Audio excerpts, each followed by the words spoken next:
గయ్య school assistant social studies ZPHS Pedamajjipalem. ముందుగా city cable యాజమాన్యానికి హృదయపూర్వక నమస్కారాలు.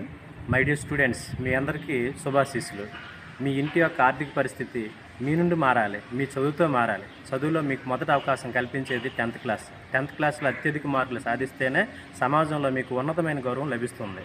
అయితే ఈ 10th క్లాస్లో ముఖ్యంగా సోషల్ స్టడీస్లో అత్యధిక మార్కులు చాలా సులభంగా పొందాలంటే కొన్ని అంశాలు మీరు మైండ్లో పెట్టుకోవాలి. అందులో మనకి ఆ 1 మార్క్ క్వశ్చన్స్లో ఎక్కువగా తరచుగా అడుగుతున్నటువంటి అంశాల్లో మనకి ఎర్త్ సమ్మిట్ జరిగిన ప్రదేశం పేరు, అలాగే జరిగిన సంవత్సరం మైండ్లో పెట్టుకోవాలి. అలాగే ఎబ్రివేషన్స్, అలాగే ఇండియన్ ఎంఎన్సి కంపెనీస్ వాటి ప్రొడక్షన్స్, అలాగే మనకి కాంకరెంట్ లిస్టు, స్టేట్ లిస్టు, అలాగే సెంట్రల్ లిస్టు, వీటిలో ఉన్నటువంటి అంశాలు మైండ్లో పెట్టుకోవాలి.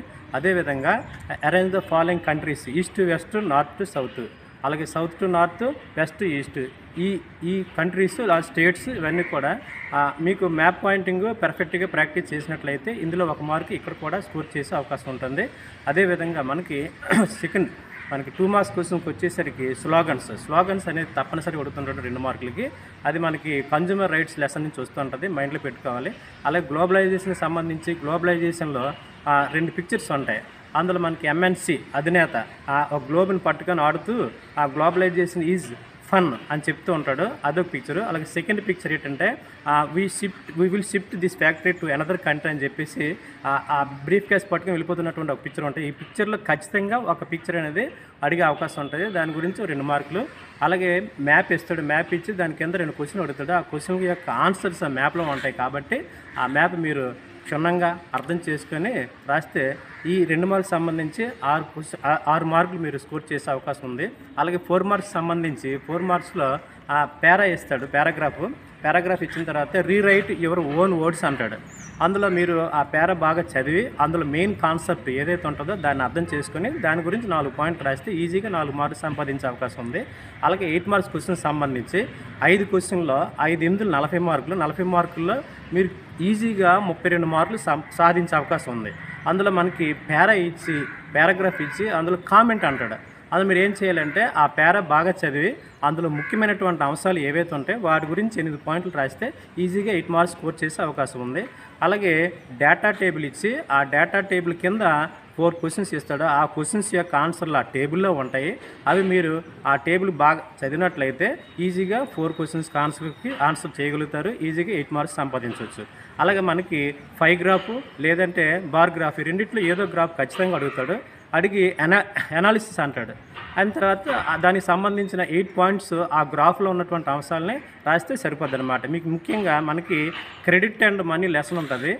అందులో మనకి ఫార్మల్ లోన్స్, ఇన్ఫార్మల్ లోన్స్ సంబంధించి 5 గ్రాఫ్ ఉంటుంది. అది ఖచ్చితంగా వచ్చే అవకాశం ఉంది కాబట్టి విద్యార్థులారా దాని మీద కొంచెం దృష్టి పెట్టండి, ఈజీగా మీకు 8 మార్క్స్ పొందే అవకాశం ఉంటుంది.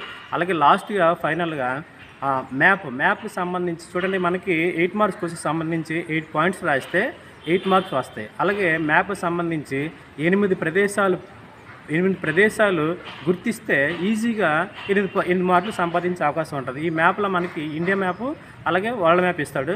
వరల్డ్ మ్యాప్లో 4 మార్కులు, అలాగే ఇండియా మ్యాప్ 4 మార్కులు. వరల్డ్ మ్యాప్లో మనకి ఎక్కువగా వస్తున్నటువంటి అంశాలు ఏంటంటే అలిడ్ పవర్స్, యాక్సెస్ పవర్స్. అలిడ్ పవర్స్ అంటే మనకి బ్రిటన్, ఫ్రాన్స్, రష్యా, అమెరికా. అలాగే యాక్సెస్ పవర్స్ జర్మనీ, ఇటలీ, అలాగే ఆస్ట్రియా, హంగరీ, జపాన్. వీటితో పాటు బెల్జియం, నెదర్లాండ్స్, స్విట్జర్లాండ్, అలాగే మనకి ఆఫ్రికా సంబంధించి సౌత్ ఆఫ్రికా, అలాగే నైజీరియా, ఈజిప్టు, అలాగే సౌత్ అమెరికాకు సంబంధించి బ్రెజిల్, అలాగే నార్త్ అమెరికాకు సంబంధించి మెక్సికో, కెనడా. అలాగే వీటితో పాటు రీసెంట్గా ఈ మధ్య మనకి యుద్ధం చేస్తున్నటువంటి దేశాల్లో ఉక్రెయిన్, అలాగే ఇజ్రాయిల్, అలాగే ఇరాన్, ఇవి కూడా ఎక్కువగా అడిగే అవకాశం ఉంది. అలాగే వీటితో పాటుగా మనకి సీస్ చూసినట్లయితే మెడిటరేనియన్ సీ, అలాగే రెడ్ సీ, అలాగే బ్లాక్ సీ, అలాగే మన India neighbour countries, Indian borders ఇవి కూడా ఎక్కువగా వచ్చే అవకాశం ఉంది. కాబట్టి వరల్డ్ మ్యాప్ సంబంధించి అలాగే ఇండియా మ్యాప్కి సంబంధించి చూసినట్లయితే ఇండియా మ్యాప్లో ఎక్కువగా అడుగుతున్నటువంటి అంశాలు ఏంటంటే యూనియన్ టెరిటరీస్, దేర్ క్యాపిటల్స్, అలాగే స్టేట్స్ అండ్ క్యాపిటల్స్, అలాగే మౌంటైన్స్, ప్లాట్యూస్, ప్లెయిన్స్, అలాగే రివర్స్, అలాగే వీటితో పాటు ఇంటర్నేషనల్ ఎయిర్పోర్ట్స్లో ముఖ్యంగా మనకి ఎక్కువగా అడుగుతున్నటువంటిది ఏంటంటే ఇందిరాగాంధీ ఇంటర్నేషనల్ ఎయిర్పోర్ట్ న్యూఢిల్లీ, అలాగే రాజీవ్ గాంధీ ఇంటర్నేషనల్ ఎయిర్పోర్ట్ హైదరాబాదు, అలాగే నేతాజీ ఇంటర్నేషనల్ ఎయిర్పోర్ట్ మన కోల్కతా. అలాగే ఇంటర్నేషనల్ ఎయిర్పోర్ట్లో ముఖ్యంగా అడుగుతున్నటువంటి అంశాలు ఇవి. అలాగే మేజర్ సీపోర్ట్ కూడా అడుగుతున్నాడు, అవి కూడా చూసుకోవాలి. అలాగే వీటితో పాటు మనకి బే ఆఫ్ బెంగాల్, అలాగే అరేబియన్ సీ, అలాగే ఇండియన్ ఓషన్, అలాగే పాక్ జలసంధి, ఇవి కూడా చూడాలి. అలాగే ఎక్కువగా మనకి రైల్వే జోన్స్లో ప్రధానంగా అడుగుతున్నటువంటి అంశాలు మనకి సౌత్ సెంట్రల్ రైల్వే సికింద్రాబాద్, అలాగే రీసెంట్గా విశాఖపట్నం రైల్వే జోన్ కూడా ఏర్పాటైంది కాబట్టి అది అడిగే అవకాశం ఉంది. అంటే సౌత్ ఈస్ట్ రైల్వే జోన్గా విశాఖపట్నం అనేది ఏర్పాటైంది కాబట్టి దీని మీద దృష్టి పెట్టండి. ఈ రకంగా చెప్పిన అంశాలు మీరు క్షుణ్ణంగా అర్థం చేసుకుని అవి ప్రాక్టీస్ చేసినట్లయితే మ్యాప్లో ఈజీగా మీరు 8 మార్క్స్ సాధించే అవకాశం ఉంటుంది. ఓవరాల్గా ఎంతవరకు ఏదైతే చెప్పానో వాటి మీద దృష్టి పెట్టి అవి మీరు బాగా చదివినట్లయితే 70% మార్కులు ఈజీగా పొందే అవకాశం ఉంది. అలాగే 100% మార్కులు పొందాలంటే మనకి 100 డేస్ యాక్షన్ ప్లాన్లో ఇచ్చిన SCERT వారు ఇచ్చినటువంటి 3 మోడల్ పేపర్లు, అలాగే ప్రీ ఫైనల్ ఎగ్జామ్ పేపరు, అదే రకంగా మనకి గ్రాండ్ టెస్ట్ పేపర్, ఈ 5 పేపర్లు ఉన్నటువంటి క్వశ్చన్స్ అన్నీ 1 mark questions, 2 mark questions, 4 mark questions, 8 mark questions, overall అన్ని క్వశ్చన్లు కూడా సంపూర్ణంగా చదివినట్లయితే 100% మార్కులు ఈజీగా మీరు పొందే అవకాశం ఉంది. కాబట్టి అయితే ఇక్కడ మనకి మొత్తం ఆల్ క్వశ్చన్స్ ఫుల్ ఫ్లెడ్జ్డ్గా చదివిస్తాం ఇంకేం పర్వాలేదు అనే కంటే మనం చదివింది ఆన్సర్స్ ఏ రకంగా రాయాలి అంటే మనం ఎంత చదివింది కాకుండా ఎలా రాసామన్నది మెయిన్ ఇంపార్టెంట్. అయితే మీరు రాసే ముందు ఆ క్వశ్చన్ పేపర్లు ఏ క్వశ్చన్లు అయితే ముందుకు వస్తే అవి ముందు అటెంప్ట్ చేయాలి. చేసే ముందు క్వశ్చన్ యొక్క నెంబర్ ఖచ్చితంగా వేయాలి. అది మార్జిన్ యొక్క లెఫ్ట్ సైడ్ క్వశ్చన్ నెంబర్ వేయాలి. అలాగే మార్జిన్ రైట్ సైడ్ ప్రతి క్వశ్చన్ కూడా ఆన్సర్ రాసేటప్పుడు పాయింట్ వైజ్గా రాయడం మాత్రం గుర్తుపెట్టుకోండి. ప్రతి పాయింట్ 1, 2 అని ఒక్కదాని కింద ఒకటి పాయింట్ వేస్తూ ప్రతి పాయింట్ నెంబర్లు వేస్తూ పాయింట్లో ముఖ్యమైనటువంటి పదాలు ఏవైనా ఉంటే అది ఈరు కానీ ప్లేస్ కానీ ఆ పదాల కింద మాత్రం ఖచ్చితంగా అండర్లైన్ చేయండి. అలాగే పాయింట్స్ రాసేటప్పుడు ఆన్సర్ పాయింట్కి రాసేటప్పుడు సైడ్ హెడ్డింగ్ పెట్టి రాయడం మాత్రం తప్పనిసరిగా మర్చిపోవద్దు.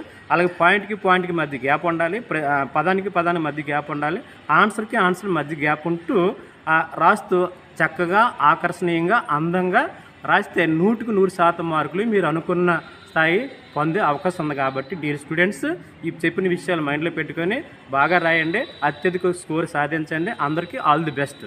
Thank you very much.